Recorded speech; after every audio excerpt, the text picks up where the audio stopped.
Listo, entonces el día de hoy vamos a ver la cadena transportadora de electrones. ¿No? Entonces desde la clase anterior ya estamos en la mitocondria, ¿no? Entonces, ¿qué sucede en la mitocondria? Ya sabemos, ciclo del ácido cítrico en la matriz mitocondrial.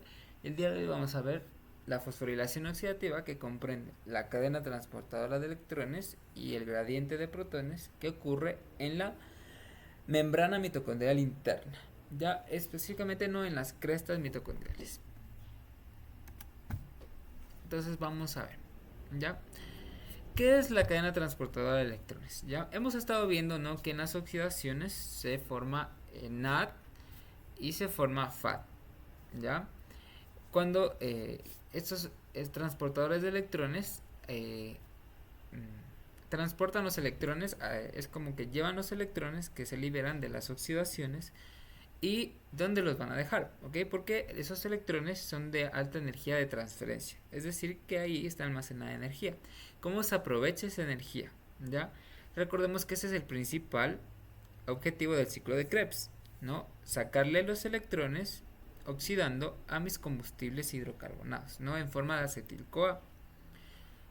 ¿Cuántas moléculas de NAD se me forman en el ciclo del ácido cítrico? Se me forman 3 moléculas de NAD, o sea, de NAD reducido, NADH, y una molécula de FAD, o no, FADH2, ¿no? Estas llegan a la cadena transportadora de electrones, que es un conjunto de 4 complejos enzimáticos, que lo que van a hacer es van a bombear protones. Ese es el trabajo de ellos, ¿ya? Entonces vamos a empezar. Ya, entonces es un tema muy cortito, ¿no? Primero vamos a ver dónde se da la fosforilación oxidativa. Vamos a ver cómo se transfieren los electrones entre la cadena transportadora de electrones. Y vamos a ver cómo se unen a la cadena los electrones del FAD, específicamente, ¿no? Porque recordemos que los electrones del NAD tienen más energía que los del FAD. Eso es muy importante. Ahora, ¿dónde sucede todo esto? En las mitocondrias, específicamente en las ya la cadena transportadora de electrones en la membrana mitocondrial interna. ¿Okay? Entonces, ¿cómo es la mitocondria? Veamos una tomografía, ¿no?, con microscopio electrónico. Entonces, aquí tenemos algunos organelos, ¿no? Tenemos la mitocondria, que tiene doble membrana, y esta a su vez tiene crestas mitocondriales, que es la membrana mitocondrial interna. Aquí tenemos un esquema un poquito en el que podemos observar mejor. ¿Okay? Entonces tenemos la membrana, tiene doble membrana, tiene membrana mitocondrial externa, que es muy permeable debido a que tiene proteínas que se denominan porinas mitocondriales, que lo que hacen es hacer que esta membrana sea porosa, pues se llaman porinas, porque introducen poros, y eso hace que las moléculas puedan traspasar tranquilamente la membrana, ¿ya? En cambio, no, tenemos el espacio entre la una y la otra, se llama espacio intermembrana. En cambio, la otra membrana es una membrana impermeable, ya que no tiene porinas, sino que tiene transportadores para moléculas específicas, ¿ya? Esta membrana se encuentra formando diferentes rugosidades que se denominan crestas mitocondriales. Las crestas mitocondriales sirven para aumentar la superficie de la membrana mitocondrial interna, ¿no? Así pueden existir más proteínas de la cadena transportadora de electrones y ATP sintasas, ¿ya? Luego tenemos lo que se encuentra dentro, ese se va a llamar espacio, matriz mitocondrial. La matriz mitocondrial es lo que se encuentra dentro de ¿no? Lo que separa, ¿no?, la membrana mitocondrial interna del espacio intermembrana. Ya, pilas. Entonces, ¿dónde se da el ciclo de ácido cítrico? En la matriz mitocondrial. Cadena transportadora de electrones y fuerza protomotriz, membrana mitocondrial interna. En la membrana mitocondrial externa, ¿qué se da? No se da nada. Solamente pasan las moléculas porque hay mucha presencia de porinas mitocondriales. Ahora, hay algo que se llama teoría del endosimbionte. ¿Qué nos dice la teoría del endosimbionte? Nos dice que cuando recién comenzaba a generarse la vida, nosotros teníamos, antes de formarse la célula procariota, de la célula eucariota, se cree que una célula procariota engulló a otra, ¿ya? Y esta era, no la digerió, no se la comió, sino que esta comenzó a generar energía para su célula, ¿no? Para su hospedero, y comenzaron a hacer una relación, ¿no? Simbiótica, en la que la una le daba energía porque no tenía las proteínas que le ayudaban a hacer la fosforilación oxidativa, y la otra le daba refugio y le daba alimento, ¿ya? Entonces se cree que todas las células eucariotas con mitocondrias provienen de un ancestro en común, ¿ya? Que engulló, ¿ya? Porque todas las mitocondrias se parecen mucho en su ADN, no todas las mitocondrias que tenemos todos. Este ADN también se parece a una bacteria en específico, la con la que más se encuentra relacionada, estrechamente relacionada, es la Rickettsia prowazekii. La Rickettsia prowazekii es la bacteria con la que más tiene en común la mitocondria con es la bacteria que tiene el genoma mucho más en común, con muchas más coincidencias con la mitocondria, ¿ya? Entonces la mitocondria es como una bacteria, ¿no? Solo que ya no tiene funcionalidad propia, sino es que ahorita la célula y la bacteria son uno solo, porque la mitocondria ya no podría funcionar por sí misma. Ahora, vamos a ver cómo se da la transferencia de electrones. Vamos a recordar un concepto que habíamos visto en físico-química, que es el potencial de reducción. ¿Qué es el potencial de reducción? Pues es la capacidad que tiene un compuesto, ¿no? Un elemento químico para ceder electrones, ¿ya? Esto se mide con relación al potencial de transferencia que tiene el hidrógeno, ¿no? Ese es mi potencial de transferencia de guía, ¿no? En los que yo lo mido a condiciones estándar, es decir, una atmósfera de presión, concentración 1 molar, ¿no? pH 7, y yo mido yo mido gracias a un voltímetro, ¿no? Cuántos electrones pasan a través de esta pila, ¿ya? Entonces aquí es igual el potencial el potencial de reducción de una pila, es decir, la energía de celda, es igual al potencial de reducción del cátodo menos el potencial de reducción del ánodo, ¿no? Eso sí ya venimos viendo. Y si quiero calcular la energía libre de Gibbs, es igual a menos el número de electrones que se comparten de la reacción global ya igualada por la constante de Faraday por el potencial de celda, ¿no? O si no, también menos nRT por logaritmo de K. Ya, eso ya venimos viendo.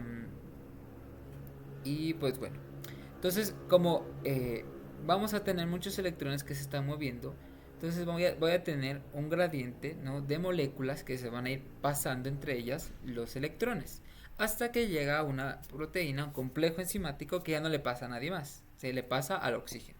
El oxígeno es el último aceptor de electrones que tenemos nosotros en la cadena transportadora de electrones, y es la razón porque la que nosotros necesitamos respirar, ¿ya? Bueno.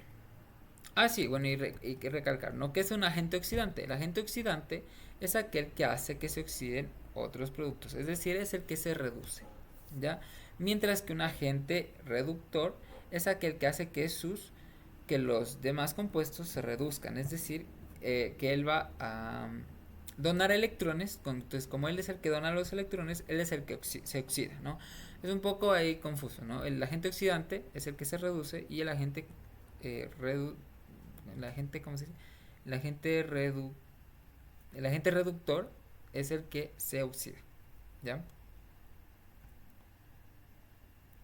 Entonces aquí tenemos un esquema muy similar a la tabla que vieron en físico-química, ¿no? Que es donde yo tengo los potenciales de reducción estándar de los diferentes compuestos, ¿no? Aquí, bueno, ya no tenemos todos los compuestos que tenemos en FICI, sino aquí ya tenemos moléculas y coenzimas, grupos prostéticos, que nos ayudan en la cadena transportada de electrones. Como podemos ver, el que tiene más capacidad, ¿no? de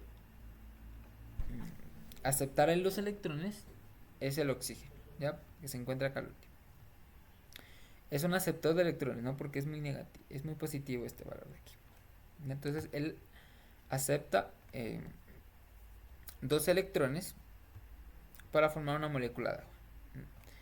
En realidad, como este es molecular, en realidad deberían ser 4 protones, ya para poder reducirse a dos moléculas, perdón, 4 electrones y 4 protones para reducirse a una molécula de agua. Y ahorita vemos un poco más esto, ¿no? Ahorita vamos a ver otros transportadores de electrones. Hasta ahorita hemos visto, creo que dos, ¿no? Hemos visto dos. Hemos visto el NAD y hemos visto el FAD. Ya, sí, nada más esos hemos visto. Ahorita vamos a ver unos cuantos más. Ya, por ejemplo, tenemos el mononucleótido de flavina.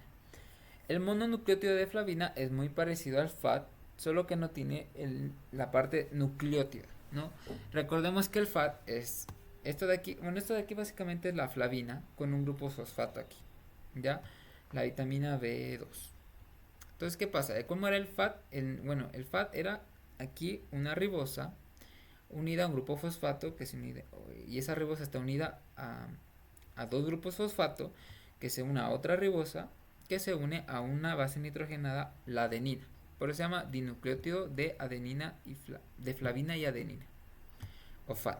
Como no tiene la parte nucleótida, no, pero sí tiene aquí como un hidrocarburo, o sea, un carbohidrato, ¿no? Porque tiene carbonos y hidroxilos, un carbohidrato y un grupo fosfato, entonces se le ha puesto mononucleótido, a pesar de que no tiene su unidad nucleótida. ¿Ya? La parte activa es igual que la flavina, es igual que el FAD, es decir, estos dos nitrógenos son los que aceptan un electrón cada uno y un protón cada uno para formar el mononucleótido de flavina reducido. ¿Ya? También tenemos otros, ¿no? Y cada uno de estos va a estar formando los diferentes centros activos de esta cadena transportadora de electrones. La cadena transportadora de electrones está formada por 4 complejos enzimáticos, ¿ya?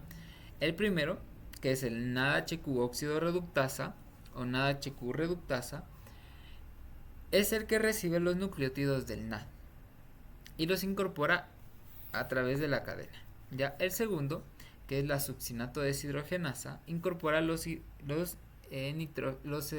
electrones del FAD, ¿ya? Hacia la cadena transportadora de electrones, ¿ya? Entonces se van a ir pasando los electrones entre ellos mientras que van a bombear protones. Es decir, el primer complejo por cada molécula de NAD que entre, de NAD reducido, o sea NADH, va a bombear hacia el espacio intermembrana 4 protones.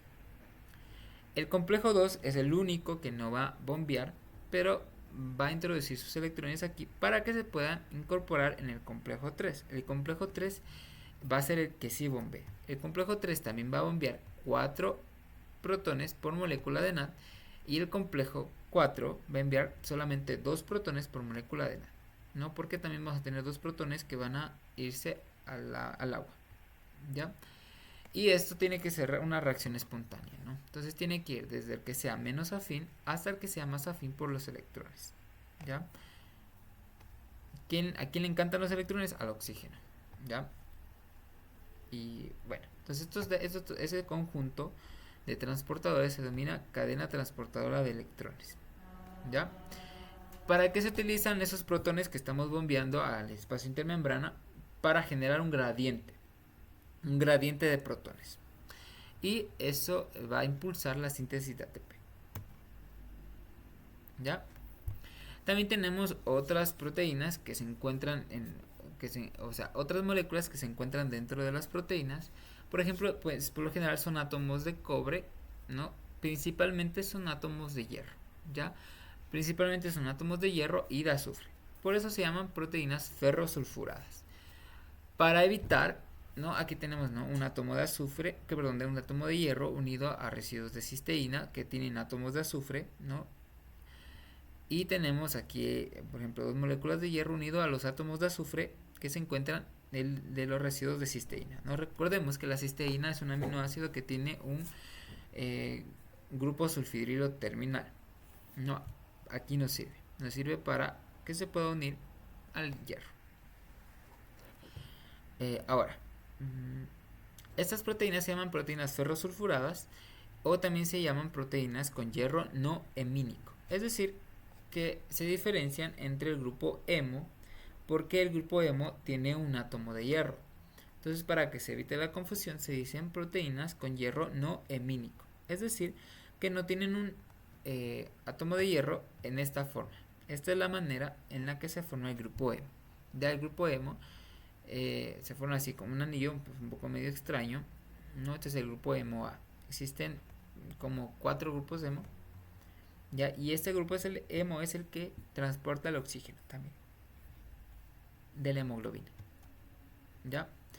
Entonces, como podemos ver, el hierro se encuentra en muchas proteínas ferrosulfuradas de la cadena transportadora de electrones y tiene un potencial de reducción de más del 0, o sea, de positivo 0.77 voltios.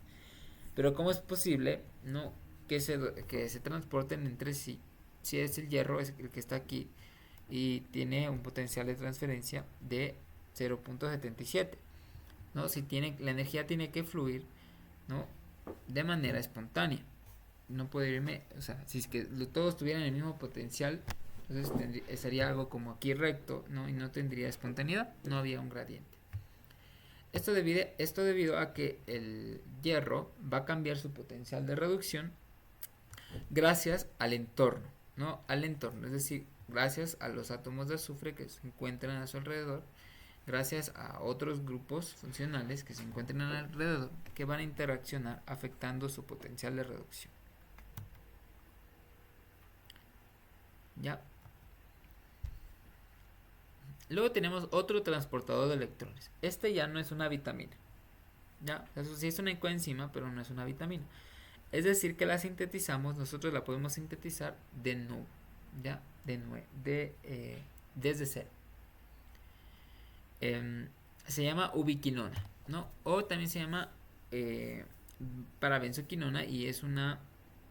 O sea, se forma a partir de una parabenzoquinona y es una proteína, es una coenzima ubicua, es decir, que se encuentra en todas partes de nuestro cuerpo. Por eso se llama ubiquinona.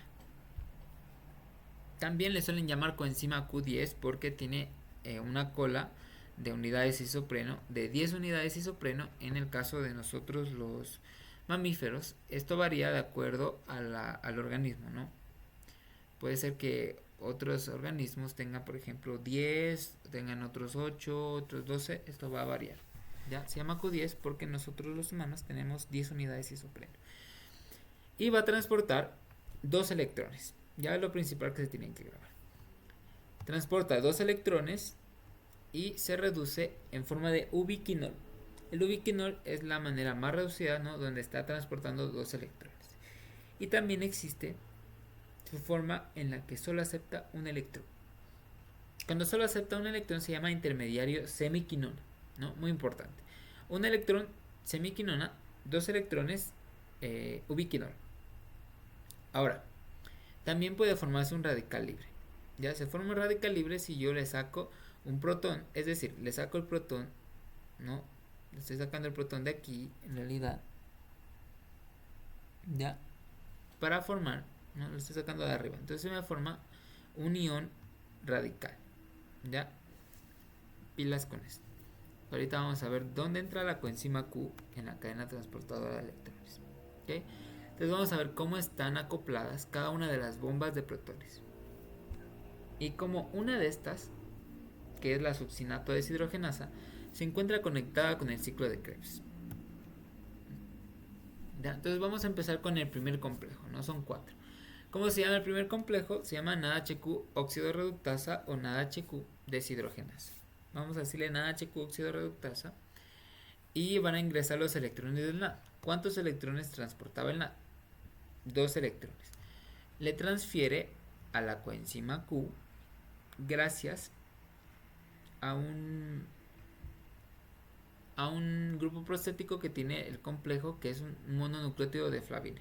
Entonces el NADHQ le pasan al mononucleótido de flavina y este se lo pasa a la coenzima Q para formar coenzima Q10 reducida, es decir, ubiquinol. ¿Ya? Entonces vamos a ver aquí. Ahí están cada uno de los complejos, está cada uno de los grupos prostéticos, ¿no? Unos tienen mononucleótido de flavina, otros tienen proteínas ferrosulfuradas, FAT, grupos hemo, HemoBH, HemoBl, HemoC1 y también tenemos unas que tienen grupos con cobre, ¿no? El cobre también tiene un potencial de transferencia de electrones alto. Ya.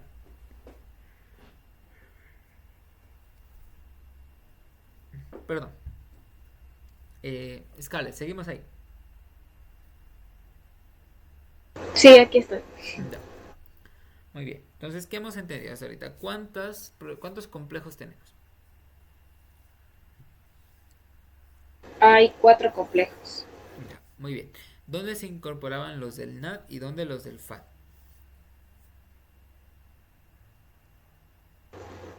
Los del NAD era en la del NADH reductasa y los del FAD en el segundo Exacto. complejo, no me acuerdo. Muy bien. Ya, sí. Exacto. Los del NADHQ los del NADH en el NADHQ óxido reductasa y los del FAD en la succinato deshidrogenasa, que es el complejo número 2. Exacto. ¿Ya? Ahora, ¿cómo bombean protones? ¿No? Esta bombea 4 protones por molécula de NAD, ¿no? Pero, pilas, que una cosa es cuántos electrones bombea cada complejo y otra es cuántos electrones bombea cada molécula de NAD, ¿no? Porque cada molécula de NAD entran y los electrones van a bombearse hasta el último complejo. Es decir, que por cada NAD yo tendría que sumar todos de cada complejo y ahí voy a saber cuántos bombea cada molécula de NAD. Entonces llega, no, aquí tenemos la NAHQ óxido reductasa. Tenemos el lado de la matriz mitocondrial. Entonces, pilas, que los transportadores de electrones están en el lado de la matriz mitocondrial. ¿De dónde vino este NAH? Del ciclo del ácido cítrico. Entonces llega gracias a un grupo prostático y proteínas ferrosulfuradas en las que tenemos un mononucleótido de flavina que lo que va a hacer es que solo va a servir de intermediario para pasarle estos electrones a la coenzima Q. ¿Ya? La coenzima Q10. Esto va a activar un canal que es como un pistón. ¿Ya? Lo que hace es que aquí se van a incorporar unos protones y cuando lleguen los electrones, lo que hace es que los va a liberar. ¿Ya? Y esto provoca que se cierre, ¿no? Se cierra del lado de acá. Si observamos, ¿no? Se cierra aquí y estos salen al otro lado, ¿no? Estos tienen que cerrarse de acá arriba porque recordemos que no, recordemos que acá, a ver, ¿dónde estamos? Recordemos que acá se produce un potencial, fuera de la matriz se produce un potencial de un gradiente de protones, es decir que fuera en el espacio intermembrana tenemos muchos protones y esos protones obviamente que van a querer ir a donde no haya muchos protones debido a que todos tienen carga positiva, no les gusta estar cerca, es como que se repelen, es como cuando tienes una bomba de agua, ¿no? Bueno, sí, una bomba de agua, ¿no? Y tiene una fuga, ¿no? Entonces obviamente el agua va a caer de donde hay más potencial de energía hasta el menor, siempre va a ir desde arriba para abajo. Entonces, ¿qué pasa si es que dejamos estos abiertos? ¿No? Los protones que se encuentran del lado del espacio intermembrana van a querer entrar al lado de la matriz mitocondrial. Pues esto se tiene que cerrar y esto forma como un pistón que lo que hace es que solo permite que los protones salgan, ¿ya? Y no permite que ellos entren porque cierra el lado de acá, ¿ya? Y ahora sí se pasan, uno de estos de la matriz mitocondrial pasan dos protones a la coenzima Q10 para formar el ubiquinol, ¿no? Se pasa de ubiquinona a ubiquinol. Y entonces se liberan en total, son 4, ¿no? Son 4 protones que se liberan en total. Y aquí tenemos la reacción química igual, ¿no? Entonces son NADH más coenzima Q más 5 protones de la matriz. Lo que van a hacer es que se oxida el NAD, la ubiquinona se reduce a ubiquinol y se liberan 4 protones del lado intermembrana. ¿Ya? Hasta aquí el primer complejo. Vamos con el segundo complejo. Ya el segundo complejo se llama succinato deshidrogenasa, pero pilas que no es la enzima, ¿no? Ese se llama complejo succinato deshidrogenasa. La enzima del ciclo de Krebs forma parte del complejo succinato deshidrogenasa. ¿Qué reacción catalizaba esta enzima? La conversión de succinato en fumarato, ¿ya? y se libraban electrones del FAD. ¿Cómo se incorporan los electrones del FAD? Se incorporan a la coenzima Q10, ¿no? Mediante el segundo complejo. Ahora, este complejo también tiene proteínas ferrosulfuradas. Este complejo no bombea protones. Lo único que hace es pasarle los protones a la coenzima Q10 para que ésta pueda continuar con la cadena transportadora de electrones y en los siguientes dos complejos sí bombee protones, ¿no? Por ejemplo, entonces tenemos bueno, eso sería todo, ¿no? Esta de aquí es la igual, ¿no? La forma del ubiquinol, ¿ya? Como los electrones ya nos están incorporando, como los electrones ya nos están incorporando acá arriba, entonces se están incorporando en el complejo 3 los electrones del FAD. O sea, se incorporan en el complejo 3, ¿no? Porque el complejo 2 solo ayuda a que se incorporen a la coenzima Q10. Y de ahí se incorporan recién acá. Porque recién acá yo voy a bombear protones. Entonces yo me voy a perder de bombear 4 protones del complejo 1. Por ende, el FAD va a producir menos ATP que el NAD. Ahora.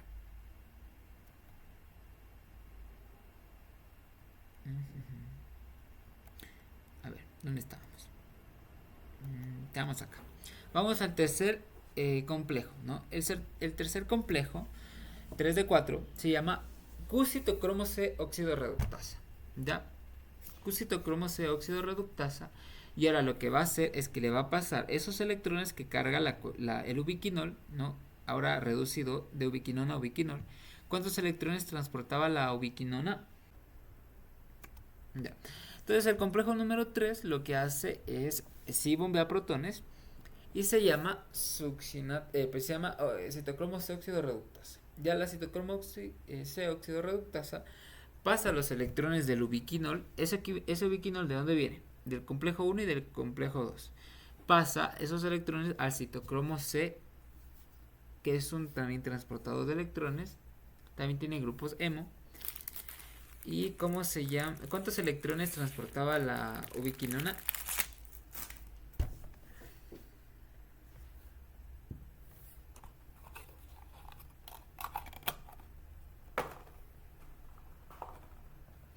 ¿Escale? Transportaba 2 electrones. Ya, muy bien. Transporta 2 electrones, ¿ya? Pero aquí hay un problemita, ¿ya? El citocromo C solo transporta un electrón, ¿ya? Por eso necesito 2 citocromos C para que mi ubiquinona, en forma de ya reducida a ubiquinol, le dé a 2 moléculas de citocromo C para que se puedan reducir, ¿ya? Y esto va a liberar 4 protones al espacio intermembrana. ¿Ya? Este complejo, que es el citocromo C óxido reductasa, está compuesto por varias proteínas ferrosulfuradas, ¿no? Está formado por varias subunidades, 22 subunidades, y funciona mediante este mecanismo, ¿ya? Por cómo yo consigo pasar desde un transportador de 2 electrones a un transportador de 1 electrón. Esto es gracias a un reservorio Q, es decir, un reservorio de ubiquinona dentro del complejo, ¿no? Entonces tengo yo un reservorio de Q. Llega mi ubiquinol, ¿no? El ubiquinol tiene que donar sus 2 electrones. No puede solo donar uno y quedarse con el otro. Tiene que donar los 2. Puede aceptar uno, sí puede aceptar uno, pero no puede donar solo uno. Tiene que donar los 2, ¿ya?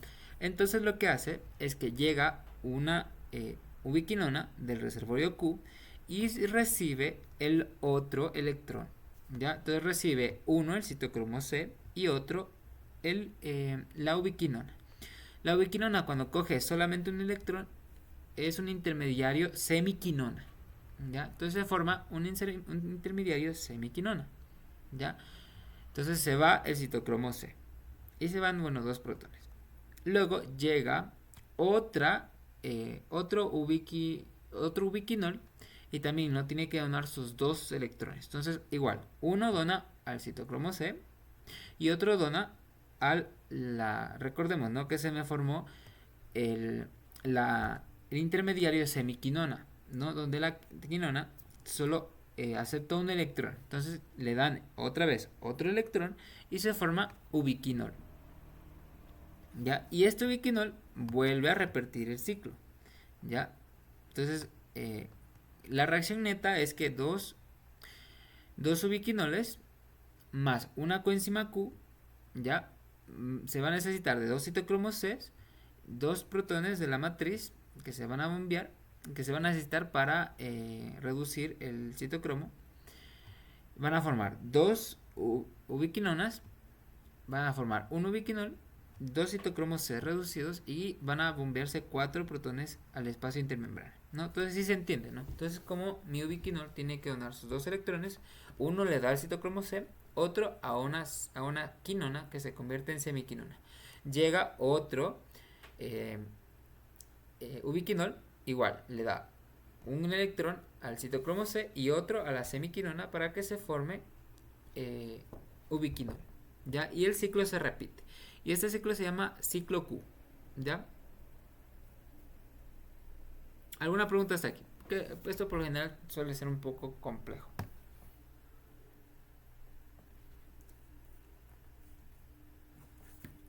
No. Ya. Listo. Entonces vamos a seguir. Ya. Ahora, eso con el... ¿En qué complejo estábamos? En el... En el citocromo óxido reductasa. Ya, exacto. En el citocromo C, óxido reductasa, que es el complejo 3. Ya, ahora vamos a ir al último, ¿no? Que se llama citocromo C oxidasa. ¿Ya? O sea, aquí está la E. No sé, ahí se ha escrito mal. El citocromo C. Ya les corrijo para que ya después no se confunda. El último complejo, que es el citocromo C óxido reductasa, lo que hace es que le va a entregar ya no a nadie más, sino al oxígeno. El oxígeno es el último que acepta los electrones. Entonces le da el oxígeno. Entonces yo necesito primero el oxígeno, no es solo uno, no, viene de a dos, es diatómico, oxígeno molecular. Entonces yo le tengo que transferir 4 electrones en total. Entonces como mi citocromo se viene uno en uno, un electrón en un electrón, necesito 4 citocromos C. Y le voy a necesitar 8 protones de la matriz, de los cuales 4 van a formar el agua y 4 se van a liberar en el espacio intermembrana, ¿ya? Y obviamente se me va a oxidar el citocromo. Entonces el mecanismo de reacción es más o menos el siguiente, ¿ya? Entonces aquí yo tengo varios grupos prostéticos en los que tengo yo átomos de cobre. Ya tengo varios grupos hemo, ¿no? Tengo grupo hemo A, tengo un grupo hemo, creo que es D3, y también tengo otro grupo que está formado por cobre, que es el cobre B, ¿ya? Entonces, ¿qué va a pasar? Llega el citocromo C. Van a llegar dos citocromos C. Ya, los dos citocromos C van a hacer que reboten estos electrones entre estos complejos para que estos de aquí sean los últimos, ¿no? Entonces van a rebotar. Es como que encadena. Pim, pum, pam, pum. Y se queda un electrón aquí. Llega otro electrón, es decir, otro citocromo C. Pim, pum, pam. Y se queda el electrón aquí. Estos dos electrones que están aquí, en el hierro y en el cobre, van a aceptar a la molécula de oxígeno. Y se va a formar este compuesto de aquí que se llama puente. Es un puente peróxido, ¿ya? Este puente peróxido se llama peróxido porque así más o menos es los peróxidos, ¿no? Ahora, van a llegar otra vez dos moléculas de citocromo C, ¿no? A la citocromo C óxido reductasa y le van a donar otra vez dos electrones. Ahora se van a formar unos radicales hidroxilo, ¿no? Estos van a romper el puente peróxido para formar, ¿no? Radicales hidroxilos, ¿no? Hasta aquí. Hasta aquí ya estamos. ¿Qué me falta para tener agua? Un protón. Entonces lo que se hace es que llegan dos protones de la matriz. Llegan dos protones de la matriz y se forma el agua. Se forma el agua y se me libera y mi reacción, mi enzima queda lista para otra vez seguir dando electrones al oxígeno, ¿ya? Algo que me preguntaron en presencial es que ¿por qué tomamos agua, no? Si es que en nuestro cuerpo se produce agua. Ya la respuesta es un poco compleja. No sé por qué está esta bola aquí. Primero, o sea, sí sintetizamos agua, ¿ya? Pero el agua que nuestro cuerpo requiere es mucha mayor. El agua está no, sí, sí hemos escuchado, ¿no? Tenemos 70% de agua, ¿ya? En peso, ¿no? En peso, no es que 70%, o sea, si hacemos el análisis, en realidad somos más carbono que, o sea, en realidad tenemos más hidrógeno, después oxígeno y después carbono, pero en peso tenemos más porcentaje en agua, ¿ya? Entonces necesitamos cumplir, ¿no? Porque todo está formado por agua, ¿no? Los espacios intermembrana, la sangre, las proteínas, todo es.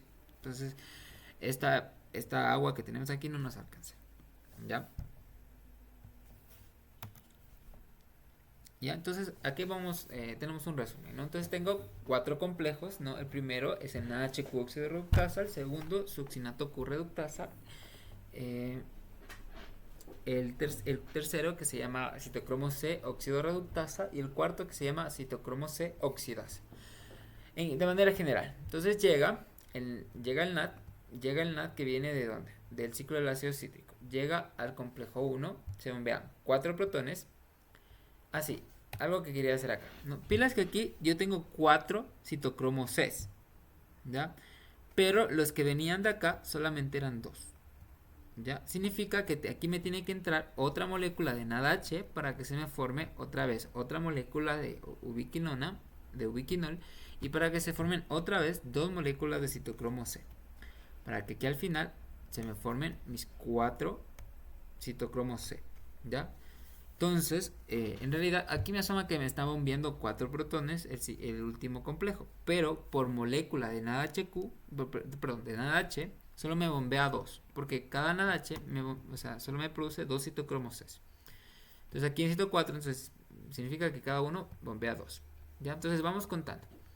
Entonces el primer complejo bombea 4, al segundo complejo, ¿cuántos bombea el segundo complejo, Scarlett?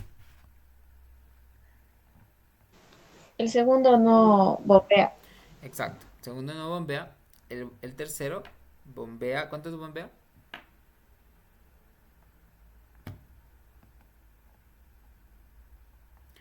Este también bombea 4, ¿ya? Y el cuarto, ¿cuántos bombea el cuarto? El cuarto también eran 4. O sea, sí, aquí me pone 4, pero por 4 moléculas de citocromo, ¿no? Cada molécula de NADH me produce solo 2, es decir, que solo me va a bombear 2, ¿ya? Es que aquí está, estequiométricamente, yo necesito 2 para formar agua. Pero en realidad, en mi NADH solo me produce 2. Es decir, que necesito 2 NADHs para recién producir agua. Entonces, en realidad, este complejo me bombea solo 2 protones por NADH. Entonces, hagamos la cuenta. Entonces, una molécula de NADH que entró me va a producir 4 más 0 más 4 más 2, es decir, 10 protones se van a enviar por cada molécula de NADH en la cadena transportadora de electrones. ¿Cuántos se enviarán por cada molécula de FAD? De FAD reducido, o sea, FADH2.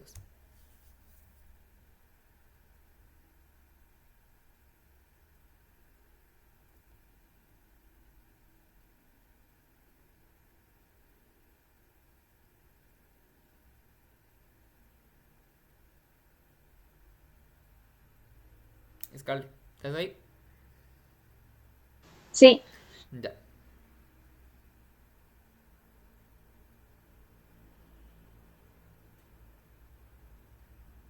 ¿Cómo era la pregunta?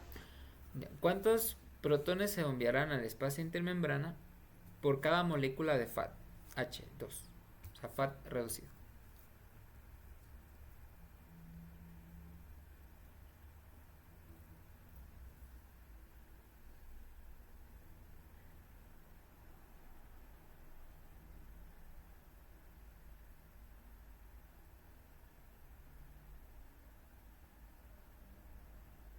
No me acuerdo. Ya, ¿cuántas bombea el NAT? ¿Cuántas sacamos? No, es que tienes que calcular. ¿Cuántas bombea el NAT? Ahorita le calculamos. ¿Cuántas bombea el NAT?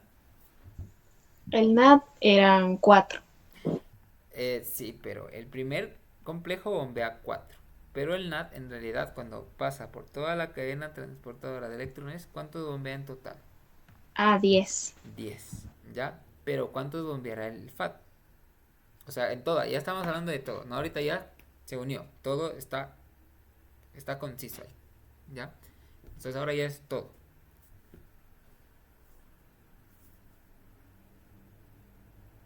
El FAD entonces ninguno. No, el FAT sí bombea, ¿no? Porque recuerda que el FAT aquí llega y le pasa a la coenzima Q. Y la coenzima Q se convierte en ubiquinol y sigue bombeando electrones. Protones, perdón. Entonces serían 6. Exacto, serían 6, ¿no? El FAT sí me bombea. No, no me bombea. El que no me bombea es el complejo. El complejo 2. Pero el FAT sí ayuda a que se bombeen protones mediante los demás complejos, ¿no? El tercero y el cuarto. Exacto, serían 6. Muy bien. Ahora, vamos a ver un aspecto biológico, ¿ya? El mar muerto, ya que se encuentra, bueno, por allá, cerca del río Mississippi, ¿no? En el norte de México,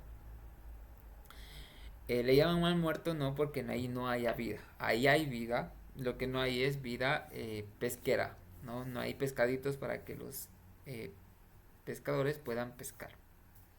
Valga la redundancia. ¿Por qué no hay vida? Ya, esto se da debido a que hay una alta concentración de bacterias que son aerobias. ¿Ya?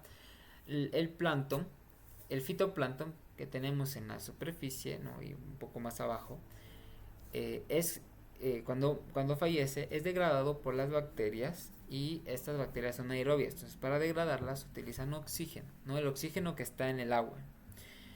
Y las concentraciones de oxígeno disminuyen tanto que ahí no pueden crecer ni pescaditos, ni peces, ni gambas, cangrejos, no puede crecer nada, ahí es muerto, por eso se llama mar muerto, no porque no haya vida, no, sí hay vida, pero no de la que nos gustaría que haya. Y pues bueno, ahí está, un dato curioso. Y ahora vamos a ver qué pasa si es que en el último paso yo no le doy los 4 electrones al oxígeno molecular. ¿Qué pasa si yo le doy solamente un electrón? Se me forma un ion superóxido. Si yo le doy 2 electrones, se forma un ion peróxido. Estos peróxidos, los peróxidos son muy reactivos. Ya ustedes lo vieron en biofísica, ¿no? Entonces las especies reactivas del oxígeno lo que causan son daños a las membranas de las células, a las proteínas, a los organelos y principalmente, y el más grave, es el daño al ADN. ¿Ya?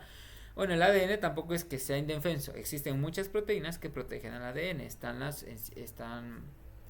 proteínas que reparan.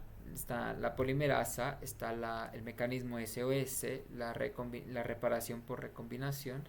También tenemos distintos mecanismos que van a ver, también los de reparación por escisión, que van a ver un poco más a detalle en biología molecular. ¿Ya? Eh, pero no solamente tiene proteínas de reparación, también tiene proteínas de protección para evitar que esas especies reactivas del oxígeno lleguen siquiera a tocar al ADN. ¿Ya? Entonces tenemos varias enzimas, ¿no? Vamos a tocar el día de hoy dos, ¿ya? Y vamos a mencionar una extra que vamos a ver en la ruta de las pentosas fosfato. Entonces tenemos la superóxido dismutasa y la catalasa. ¿Ya? La superóxido dismutasa transforma dos iones superóxido, es decir, dos iones superóxido más dos protones produce una molécula de oxígeno y una molécula de peróxido de hidrógeno, es decir, agua oxigenada. ¿Ya? Esta agua oxigenada también es un peróxido, es decir, también es reactivo, entonces no puede estar circulando en la célula, ¿no? Va a dañar tejidos. Entonces lo que llega es la catalasa llega y con dos moléculas de peróxido de hidrógeno, agua oxigenada va a producir una molécula de oxígeno y dos moléculas de agua. ¿Ya?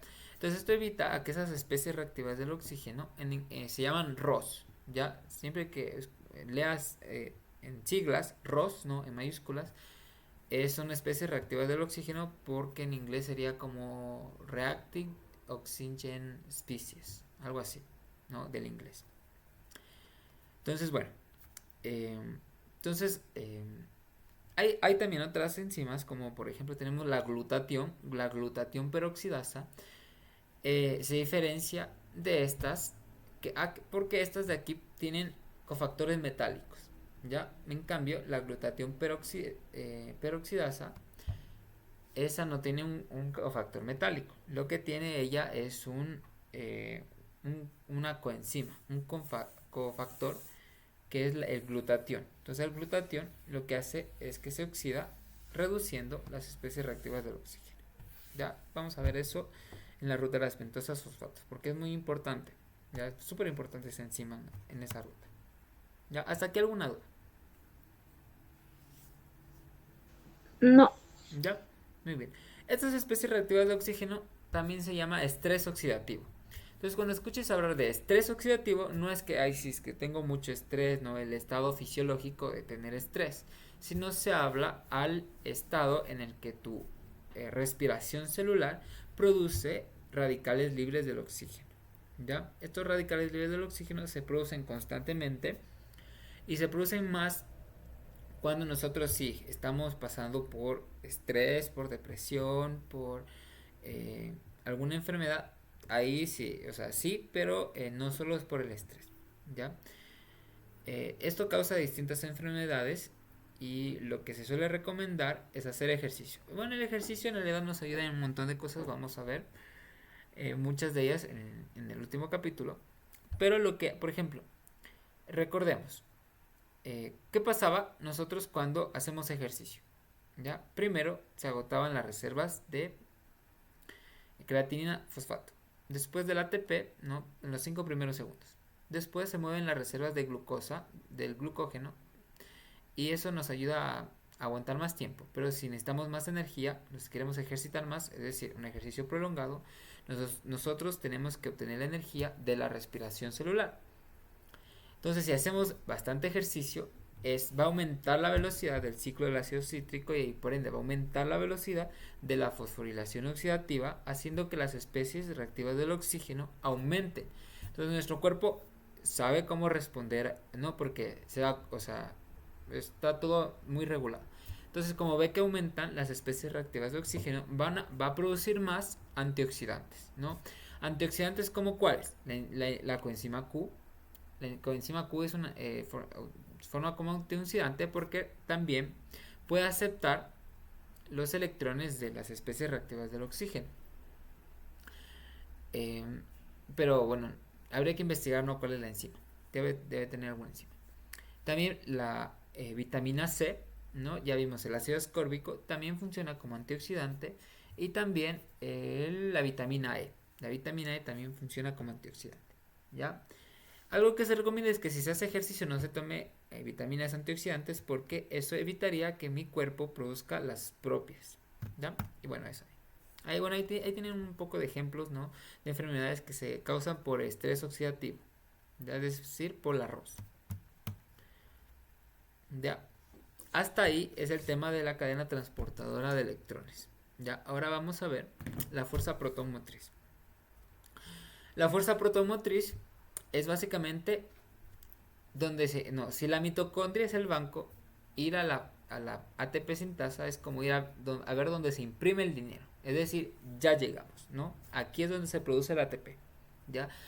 Todo este esfuerzo, ¿no?, desde la glucosa hasta el ciclo del ácido cítrico, la cadena transportadora de electrones, ha servido para producir ATP. Y aquí es el meollo donde se produce el ATP. Durante mucho tiempo esto estuvo sin descubrirse. Se pensaba que, por ejemplo, el ATP se producía como en la glucólisis. ¿Cómo se produce el ATP en la glucólisis? Se produce un intermediario con alto potencial de transferencia de fosforilos, que en la glucólisis son dos. Tenemos primero el 1,3-bisfosfoglicerato y el otro que es el fosfonol-piruvato. ¿Y cuál es el del ciclo del ácido cítrico? ¿No? A eso se le conoce como fosforilación a nivel de sustrato. Escale. ¿Cuál es el intermediario de alto potencial de transferencia de fosforilos del ácido cítrico? ¿No?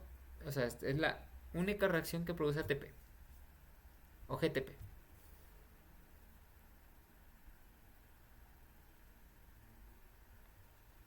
¿Cómo? No entendí. Ya. Por ejemplo, Nosotros vimos que hay moléculas que tienen grupos fosforilos y esos grupos fosforilos a veces tienen alto potencial de transferencia, incluso más que el ATP. Y eso nos sirve para pasarle el grupo fosforilo al ADP para que se haga ATP. ¿Ya? Ya, por ejemplo, en la glucólisis es el 1,3-bisfosfoglicerato y también el fosfonilpiruvato. También se produce un ATP en el ciclo del ácido cítrico. ¿Cuál es ese intermediario? No hay intermediario como tal, no viene del succinil-CoA. El succinil-CoA, gracias a una enzima que se llama succinil-CoA tioquinasa, succinato tioquinasa o succinil-CoA sintasa, lo que hace, si vemos el mecanismo de reacción, llega un fosforilo y el fosforilo se une al succinato, que es al succinil-CoA, inhibiendo en el acetioéster para formar succinato, y después ese fosforilo se une a un residuo de histidina, ¿no? Y la histidina después le pasa al ADP, ¿ya? O sea, está un poquito compleja la pregunta, no, disculpa. Ahora, eso se creía que pasaba al final de la cadena transportadora de electrones, ¿no? Se formaba un compuesto de alto potencial de transferencia de fosforilos. Pero durante todas las investigaciones que se hicieron nunca se encontró ese compuesto con alto potencial de transferencia de fosforilos. Entonces llegó un científico y propuso, bueno, ya vimos la cadena transportadora de electrones, propuso algo que se llama hipótesis quimiosmótica, ¿no? Este científico se llama Peter Denis Mitchell y propuso en 1961 esta propuesta, ¿no? No fue verificada hasta ya después, en el siglo XXI, gracias a unos experimentos de otro científico, pero él ya tenía la idea, ¿no? Dijo que el gradiente de iones producía un gradiente químico, ¿no? Porque tenemos diferentes concentraciones y un gradiente de carga, porque afuera tenemos una carga positiva, ¿no? Aquí tenemos, afuera tenemos una carga positiva y adentro tenemos una carga negativa, ¿ya? Es decir, acá tenemos un pH más bajo y aquí tenemos un pH más alto, ¿no? Un pH más ácido, un pH más básico. Entonces dijo que esto impulsa algo que le denominó fuerza protomotriz, que esto era lo que impulsaba la síntesis de ATP, ¿ya?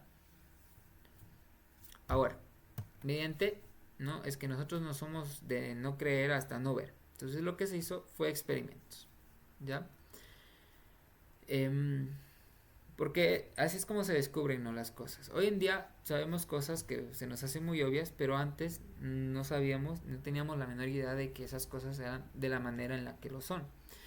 Por ejemplo, se creía que la vida se generaba de forma espontánea, ¿no? Si tú dejabas una caja con ropa, las ratas iban a salir de manera espontánea.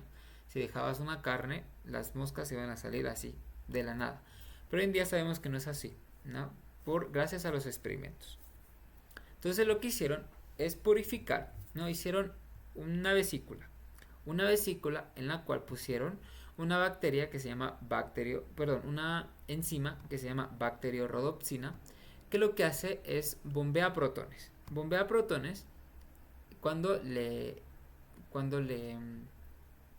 ¿cómo se dice? Le bombardeas, o sea, le pones a luz ultravioleta, ¿no? Entonces le iluminaron con luz ultravioleta para que bombardeara protones, de manera que bombardeara los protones desde afuera hacia adentro de la vesícula. Y pusieron a la ATP sintasa está como aquí al revés, ¿no? Porque en la mitocondria es al revés, se bombea hacia afuera y la sintasa produce ATP hacia adentro, ¿no? Aquí está al revés. Entonces pusieron en el microentorno pusieron ADP y ortofosfato. Y se dieron cuenta que cuando iluminaban a la bacteriorhodopsina se producía ATP gracias a la ATP sintasa. Entonces la bacteriorhodopsina hacía el papel de la cadena transportadora de electrones, ¿no? Esta bacteriorhodopsina fue obtenida de arqueobacterias, que son alobacterias. Bueno, van a ver un poco más en microbiología. Pero las alobacterias se caracterizan porque viven en concentraciones muy altas de sal y pueden producir ATP gracias a la energía lumínica, como la luz ultravioleta, ¿ya? Y la ATP sintasa la obtuvieron purificada del corazón de buey, ¿ya? Es decir, corazón de toro.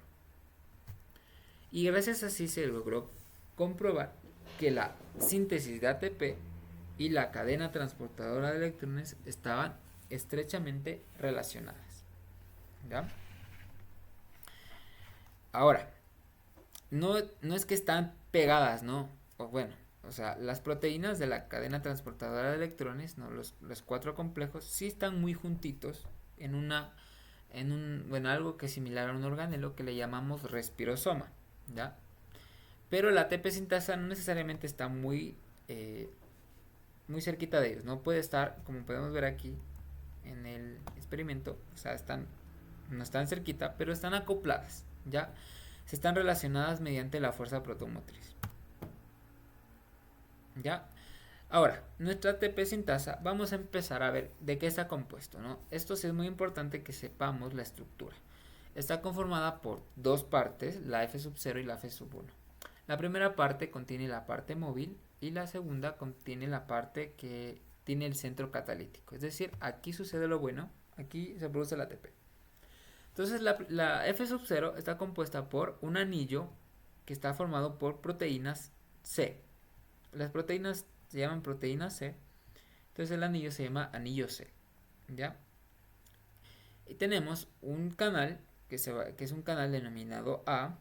El canal se llama A y está unido mediante un palito que se llama B, ¿ya?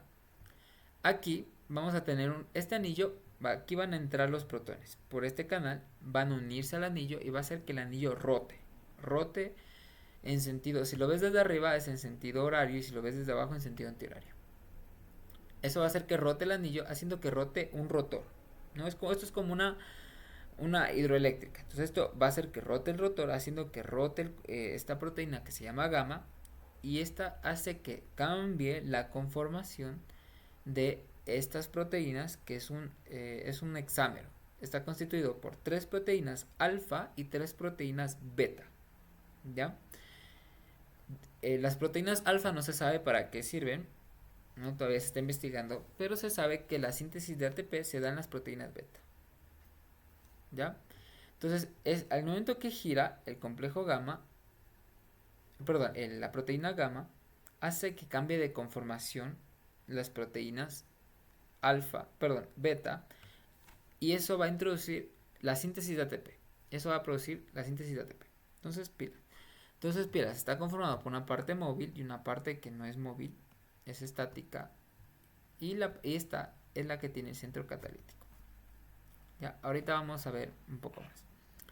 Entonces tenemos los protones afuera, no tenemos el gradiente. Hagamos de cuenta una empresa hidroeléctrica, ya, una hidroeléctrica. Entonces, ¿qué hace la hidroeléctrica? Transforma la energía potencial del agua en energía mecánica. Aquí se hace lo mismo, solo que no tenemos una energía potencial. No tenemos o sea, sí es potencial, pero no es potencial gravitatorio, ¿no? Es potencial. Primero, potencial químico, porque aquí tenemos más concentración de átomos de hidrógeno que acá. Y segundo, un potencial eléctrico, ¿no? Un potencial de carga, porque aquí tenemos más cargas positivas y acá no. Entonces, estos protones están desesperados por ingresar a la matriz mitocondrial, ¿no? Porque es como que tuviéramos aquí agua muy acumulada y aquí tuviéramos como un tubito por donde pasa el agua. Esa agua va a pasar, ¿ya? Al otro lado. Entonces, esto está acoplado para impulsar la síntesis de ATP. Entonces, tenemos un canal, ¿no? Tenemos un canal por donde va a entrar el protón y se va a unir al anillo C. El anillo C en su centro activo tiene un residuo de aspartato. Bueno, dependiendo del organismo, ¿no? Nosotros tenemos aspartato, otros animales tendrán glutamato. Bueno, tienen un aminoácido con carga negativa. Como el aminoácido tiene carga negativa, se va a unir el protón que tiene carga positiva y va a girar hasta salir por el canal de acá, ¿ya? Una pregunta que a mí me nació era que por qué el protón no gira en ese sentido y sale por aquí que es más cerca, ¿ya? Entonces, esto es debido a repulsión electrostática. Aquí tenemos un residuo de aminoácido con carga positiva que va a evitar que este protón gire hacia acá, ¿ya? Entonces va a darse la vuelta y va a salir por acá, ¿ya? porque tiene una repulsión electrostática y no es favorable, ¿ya? Entonces tiene que girar en sentido horario, horario si lo ves de arriba, antihorario si lo ves de abajo, ¿ya? Esto gira, ya tiene que girar, si no gira, si no hay gradiente de protones no gira, ¿ya? Entonces tiene que girar,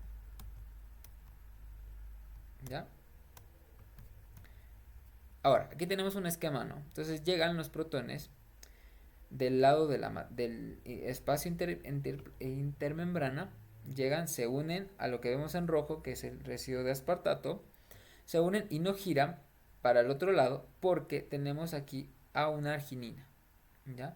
La arginina lo que hace es que evita que gire para este lado, ¿no? Induciendo que gire para el otro lado en sentido horario por repulsión electrostática. Y a su vez, cuando vuelve por este lado, como tiene carga positiva, induce que se despegue el protón del residuo de aspartato y vaya a la matriz mitocondrial, ¿ya? Es arginina 210. Entonces, como va a girar, ¿ya? El anillo C, lo que va a hacer es que también gire la proteína gamma, el rotor gamma. Va a hacer giros de 120 grados, cambiando las conformaciones de cada uno de las proteínas reactivas, ¿no? ¿Dónde está la proteína reactiva? En las proteínas beta, ¿no? Como es un hexámero, entonces tengo tres beta, 3 alfa, ¿ya? Y donde se da la reacción química, en las beta. Ahora, vamos a cambiar la conformación de estas proteínas de 3 maneras, ¿no? Va a irse de una forma abierta a una forma o sea, no es una abierta, sino sería una forma suelta y a una forma tensa, ¿ya? O sea, está OLT por sus siglas en inglés, ¿no? Open, Loose y Tense, ¿ya? ¿Qué pasa en su forma abierta? En su forma abierta lo que hace es captar el sustrato, ¿no? ¿Cuál es el sustrato de la ATP sintasa? ADP y fosfo inorgánico, ¿no? Ortofosfato. Entonces, ¿qué pasa? Une al ADP con el fosfo inorgánico para producir ATP. Entonces, en la configuración abierta, captura el sustrato. En la configuración L, es decir, en la configuración, ¿cómo era que dice? Suelta, ¿no? En inglés loose.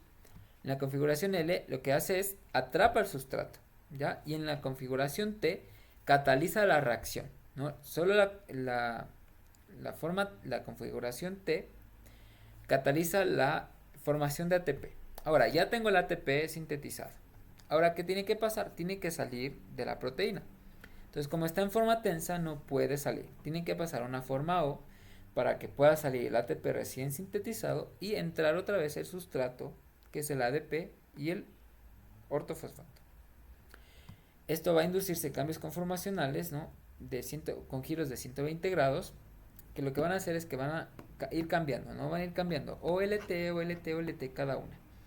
No va a haber dos que estén en estado O abierto, ni dos que estén en estado LL, ni TT al mismo tiempo. Ya tiene que estar una en un diferente estado al mismo tiempo y ninguna en el mismo estado.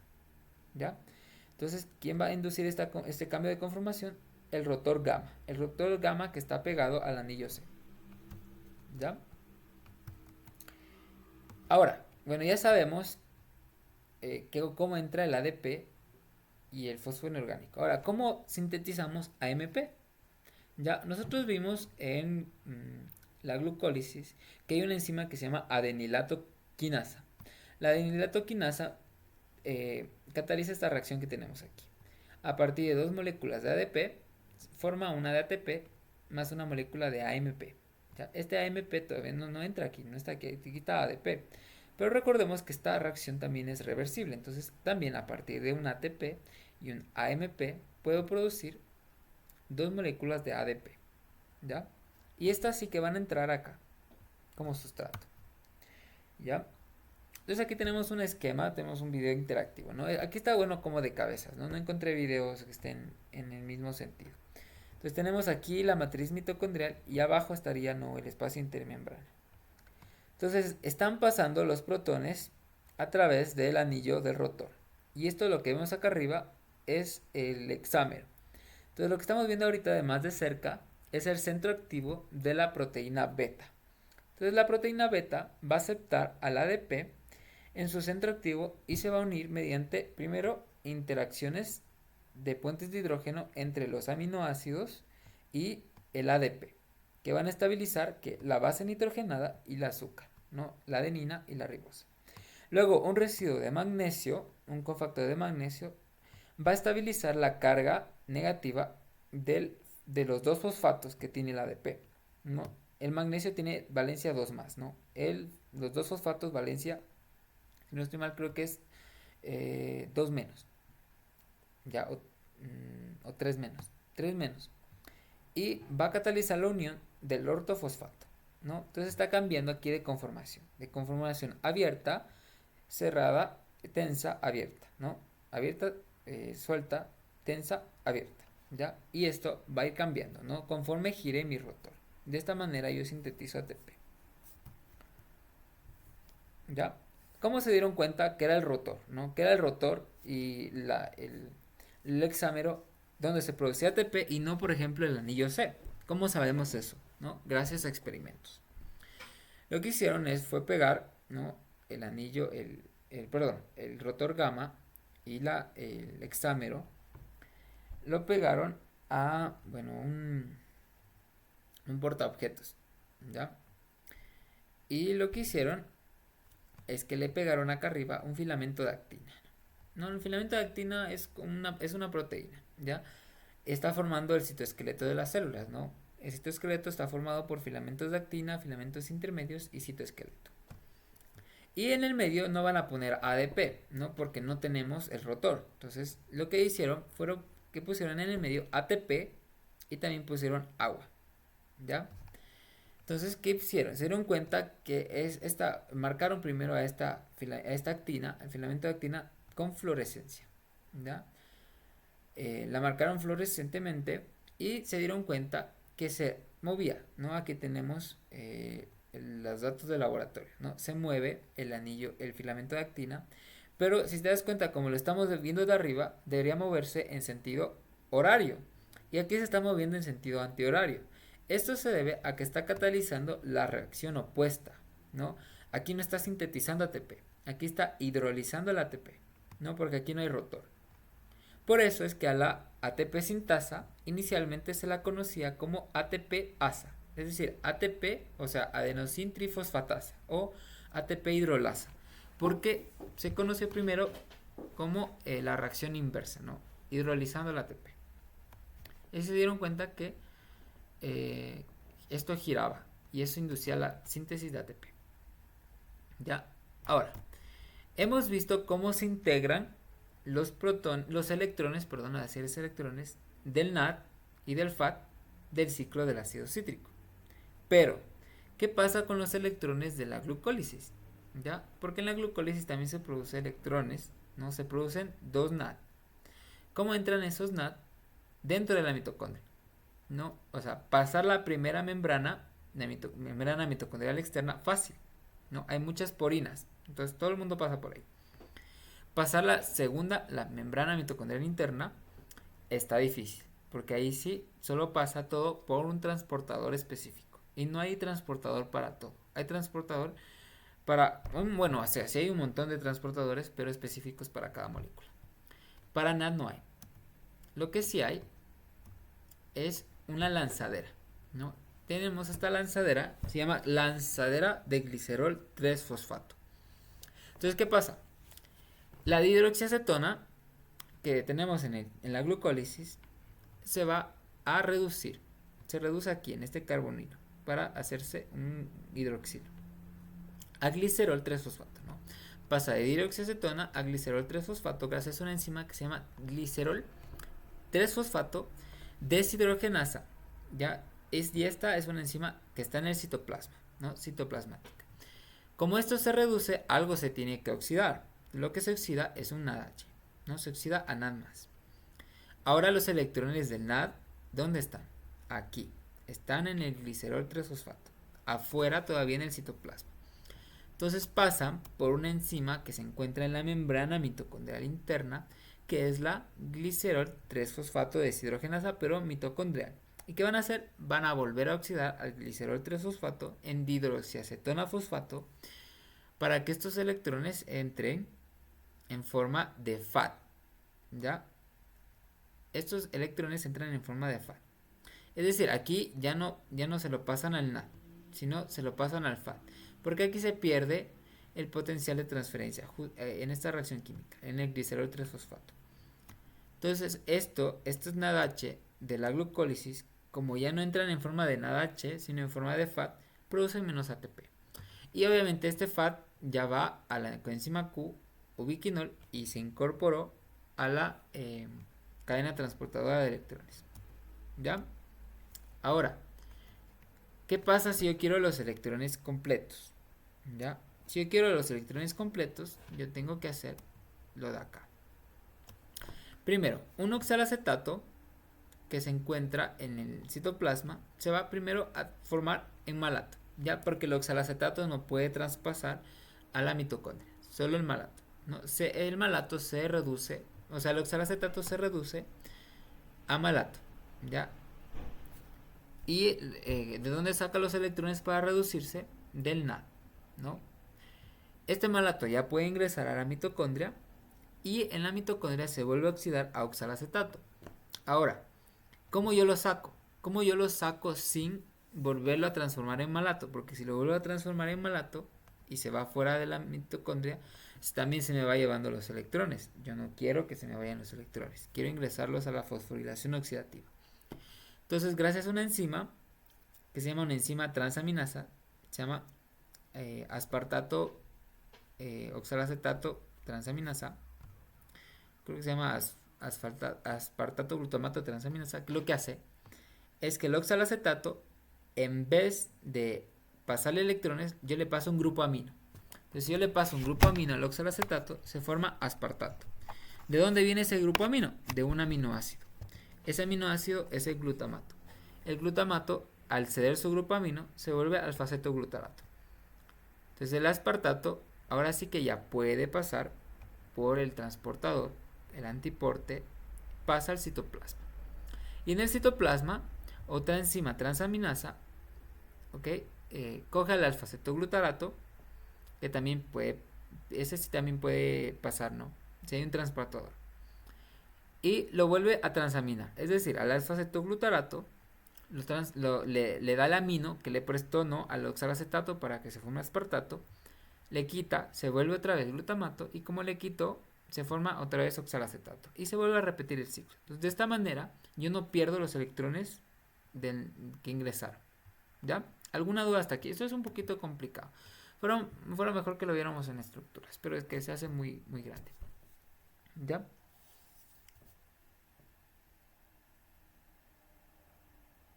Escala, estamos ahí. Sí, no tengo preguntas. Ya, muy bien. Me da miedo que si no respondes. Yo digo, y ya se le fue la luz. Está hablando aquí solito. Ok, entonces hemos visto. ¿Cómo se llama esta lanzadera? Esta lanzadera se llama lanzadera malato aspartato. ¿Por qué? Porque entra malato y sale aspartato. Y la lanzadera de acá se llama lanzadera glicerol 3-fosfato. Bueno, esto ya vimos. Y aquí está un esquema, ¿no? Dejemos ver. Bueno, aquí está todo lo que explicamos. Y también tenemos transportadores de membrana, ¿no? Recordemos que todo tiene que pasar por un transportador, por la membrana mitocondrial interna. La externa no importa, ahí hay muchos poros, entra nomás todo. Entonces existe, primero, para sintetizar ATP, yo necesito que ADP y ortofosfato. Entonces ese ADP y ortofosfato tienen que entrar a la mitocondria, no tienen que entrar la materia prima. Entonces tenemos un transportador, esto se va a llamar antiporto translocasa, se llama ATP-ADP translocasa. Lo que hace, ¿no? Esta es la cara citoplasmática y esta es la cara de la matriz mitocondrial. Entonces, ¿qué va a entrar? Va a entrar un ADP. ¿Ya? Bueno, ahorita está saliendo un ATP. Aquí está vacío. Entonces aquí se va a unir un ADP. Como se unió el ADP, lo que hace es que se cierra, ¿no? Esto va a inducir cambios conformacionales que va a hacer que se cierre y se abra del lado de la matriz mitocondrial, ¿no? Esta versión hace que se suelte el ADP y se quede abierto. Cuando está del lado de la matriz mitocondrial, solo va a aceptar un ATP. El ATP entra y sale, ¿no? Mediante otra versión. Y sale, y aquí está listo otra vez para unirse un ADP. Por eso se llama ADP translocasa, porque no puede entrar ATP sin que salga, no puede entrar ADP sin que salga ATP. Y no puede salir ATP sin que entre ADP. ¿Ya? Esto ayuda a regular, ¿no? Porque dentro yo tengo que tener el sustrato para el ATP. ¿Ya? Así como este existen muchísimos. ¿Ya? Porque no solamente en la mitocondria necesito ADP y ATP, que también necesito todos los intermediarios del ciclo del ácido cítrico. Es decir, necesito citrato, necesito oxalacetato, necesito piruvato, necesito el ortofosfato. ¿Ya? Entonces para cada uno, de hecho existen montones. ¿Ya? Tengo uno, aquí vamos a ver 5. Ya vimos la ATP-ADP translocasa. Hay uno para el fosfato y malato. Este transportador se llama transportador de dicarboxilato, porque el malato tiene dos grupos carboxilos. Entonces sale malato y entra fosfato. Y este fosfato, ¿dónde se va? Con el ADP, a la ATP sintasa a sintetizar ATP. ¿Ya? Ahora, tiene que entrar también malato, ¿no? El malato entra para formar oxalacetato y el oxalacetato se va al ciclo de Krebs. O depende, ¿no? Ya vimos que tiene varios, puede irse a la, a la lanzadera o también si no se va para gluconeogénesis, ¿no? Pero ahí tendría que volver a salir. El malato entra, pero sale el citrato. Tiene que salir el citrato y un protón, ¿ya? ¿Para qué sale el citrato? El citrato sale para sintetizar ácidos grasos en el citoplasma, ¿ya? El piruvato que necesito primero para sintetizar acetil-CoA y segundo para sintetizar oxalacetato. ¿Cuál es la que sintetiza acetil-CoA? Piruvato deshidrogenasa. La que sintetiza oxalacetato a partir de piruvato carboxilasa. ¿Qué tiene que salir a cambio del piruvato? Tiene que salir un grupo hidroxilo. Y esto equivale a que entrara un protón. ¿Ya? ¿Por qué equivale a que entrara un protón? Porque, ¿qué pasa acá? Aquí tenemos el espacio intermembrana. Entonces, este grupo hidroxilo se va a unir a un protón, formando agua. Entonces, el hecho de que salga un grupo hidroxilo hace que se pierda un protón en el espacio intermembrana. Es decir, que es como que entró el protón. ¿Ya? Más o menos así. Y también tenemos igual otro transportador, que es el transportador de fosfato, que lo que va a hacer es que va a entrar fosfato a cambio de hidroxilo, ¿no? Es muy diferente al transportador de carboxilato porque aquí entra fosfato pero sale malato, ¿ya? Y el transportador que bota citrato se llama tricarboxilato porque el citrato tiene 3 grupos carboxilos, ¿ya? Eso es todo. Y hasta aquí alguna pregunta. No. Ya. Ahora sí vamos a ver cómo se regula. Ya, lo único, para hacerla corta ya, lo único que necesitamos para regular la respiración es la concentración de ATP. Entonces, si hacemos los cálculos, vamos a dar más o menos que la cuenta es de 30 moléculas de ATP por glucosa, ¿no? Sin tomar en cuenta las lanzaderas, ¿no? Ninguna de las lanzaderas, y sin tomar en cuenta los NADHs que se producen en la glucólisis ni el NADH que se produce por la piruvato deshidrogenasa para sintetizar ATP. Es decir, que netamente solo el ciclo del ácido cítrico a partir del ATP genera 26 moléculas de ATP. Perdón, sí, ya, bueno, a ver, creo que me confundí. O sea, creo que no me di a entender. De las 30 moléculas que se está contando aquí, 26 se producen en el ciclo del ácido, en la respiración celular, es decir, en la fosforilación oxidativa, con la ATP sintasa y la cadena transportadora de electrones. 26.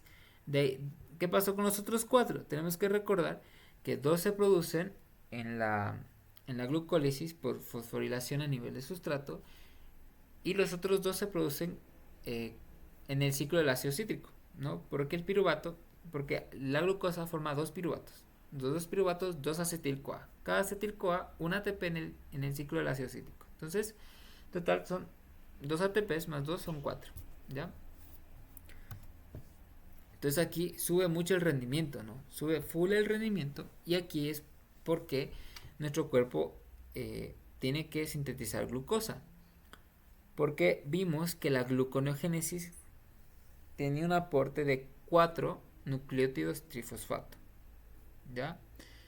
Teníamos 2 ATPs y 2 GTPs. ¿Ya? Pero ¿qué pasa? Yo lo recupero porque aquí yo genero 30 moléculas de ATP. Es decir, que me quedarían como rendimiento neto, ¿no? Ganancia 26, que es bastante. Ahora, la velocidad está regulada gracias a la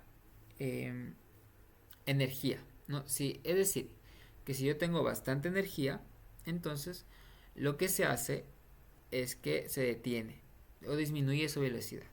Es decir, ¿cuál es el indicador de energía? El ATP. Si hay bastante ATP, disminuye la velocidad. Si hay bastante ADP, significa que tenemos baja energía, es decir, aumenta la velocidad. Y este tipo de regulación se llama control respiratorio por medio del aceptor. ¿Ya? Entonces aquí tenemos. Entonces, ¿cuál es el aceptor? El aceptor es el ADP. ¿Ya? Entonces, lo que se hace es que se regula la ADP-ATP translocasa. ¿Ya? Se controla lo que se controla es la transferencia de electrones. ¿Cuál es el aceptor final de electrones? El oxígeno. ¿Ya? Entonces se regula mediante la transferencia de electrones al oxígeno, ¿no? Porque si no hay oxígeno, no hay a quien aceptar, entonces no hay fosforilación oxidativa. Por eso es que nos morimos, ¿no? Si aguantamos la respiración. Y por eso es que cuando nosotros estamos haciendo ejercicio, necesitamos regular más, necesitamos pasarle más electrones al oxígeno. Entonces necesitamos respirar más rápido.